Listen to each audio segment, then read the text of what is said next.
Mission statehood के president Sunil Dimple ने हाल ही में जो कुछ र्यूमर्स चल रहे हैं, ये र्यूमर्स हैं या सच हैं कि फारूक अब्दुल्ला साहब दिल्ली में बैठे हुए हैं और नेशनल कॉन्फ्रेंस और बीजेपी का जम्मू कश्मीर में अलायंस होने जा रहा है। जम्मू कश्मीर के जो 28 एमएलए भारतीय जनता पार्टी के चुनकर आए थे, वो भी अमित शाह के साथ दिल्ली में हाई लेवल मीटिंग में हैं, जहां फारूक अब्दुल्ला भी मौजूद हैं। और उन्होंने ये भी कहा कि अगर फारूक अब्दुल्ला और नेशनल कॉन्फ्रेंस इसलिए अलायंस करने जा रहे हैं कि स्टेटहुड का दर्जा वापस आएगा। और उन्होंने ये भी कहा कि अगर स्टेटहुड का दर्जा वापस आता है तो कानून के तहत जम्मू कश्मीर में दोबारा इलेक्शन होंगे, और अगर दोबारा इलेक्शन होते हैं तो इसकी कोई गारंटी नहीं कि नेशनल कॉन्फ्रेंस या बीजेपी के जितने एमएलए जीतकर अभी ये सामने आए हैं वो दोबारा जीतेंगे। और उन्होंने साथ ही साथ ये भी कहा कि मैं मौजूदा सरकार से ये मांग करता हूं कि जम्मू के एक डोगरा को राज्यसभा में भेजा जाए ताकि वो जम्मू कश्मीर की रिप्रेजेंटेशन कर सके। मजीद अपडेट के लिए आप देखिएगा ये वीडियो।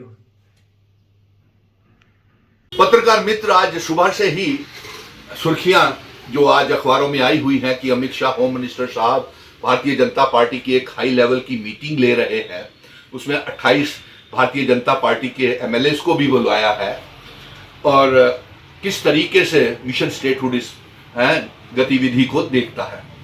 तो मैं आपको ये बता दूं कि ये 28 मेंबर जो हैं असेंबली के, ये कभी भी रियासत के दर्जे की मांग नहीं करेंगे, क्योंकि इन्हें मालूम है कि अगर रियासत का दर्जा वापस आ गया तो यहां पे फिर से चुनाव करवाने पड़ेंगे।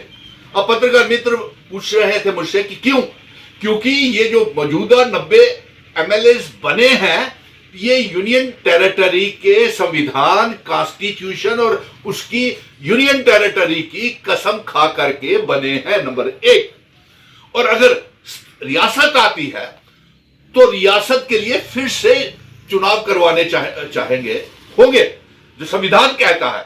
और ये इसमें से 28 एमएलए फिर जीते हैं या ना जीते हैं, 90 एमएलए में कौन कौन जीत करके आएगा या ना आएगा, क्राइसिस तो ये बन गया है कि अब तो शायद 90 एमएलए भी नहीं चाहेंगे कि रियासत वापस आ जाए, क्योंकि फिर से चुनाव करवाने पड़ेंगे।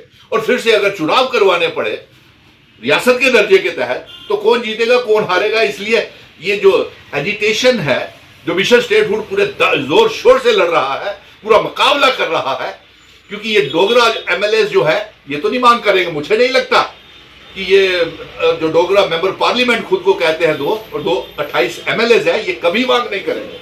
और ये सूत्रों के हवाले से नहीं, ये अब राज्यसभा के भी चुनाव आ रहे हैं, इसीलिए मैंने अलायंस की सरकार को ये मांग किया हुआ है कि जम्मू का एक डोगरा बेटा राज्यसभा में भेजा जाए, जो जम्मू कश्मीर की बात करे, जो ये डोगरों की बात करे जम्मू कश्मीर। और वो होना चाहिए राज्यसभा का मेंबर जिसे कश्मीर के लोग, चिनाब वैली, पीर पंजाल के लोग भी पसंद करें, और जो 5 अगस्त 2019 के बाद रियासत के दर्जे की जंग लड़ रहा हो। और इसलिए मुझे नहीं लगता कि ये 28 एमएलए जिनको अमित शाह जी जो मीटिंग ले रहे हैं, ये कभी रियासत के दर्जे की बात नहीं करेंगे। और मैं ये कहूंगा, ये कभी राज्यसभा के चुनावों की बात भी नहीं करेंगे। और तीसरा, ये कभी कारपोरेशन के चुनावों की बात भी नहीं करेंगे, अर्बन लोकल बॉडीज के चुनावों की बात भी नहीं करेंगे, क्योंकि ये पार्लियामेंट के चुनाव हार गए हैं, असेंबली के चुनावों में इनको जम्मू कश्मीर के लोगों ने निकाला है।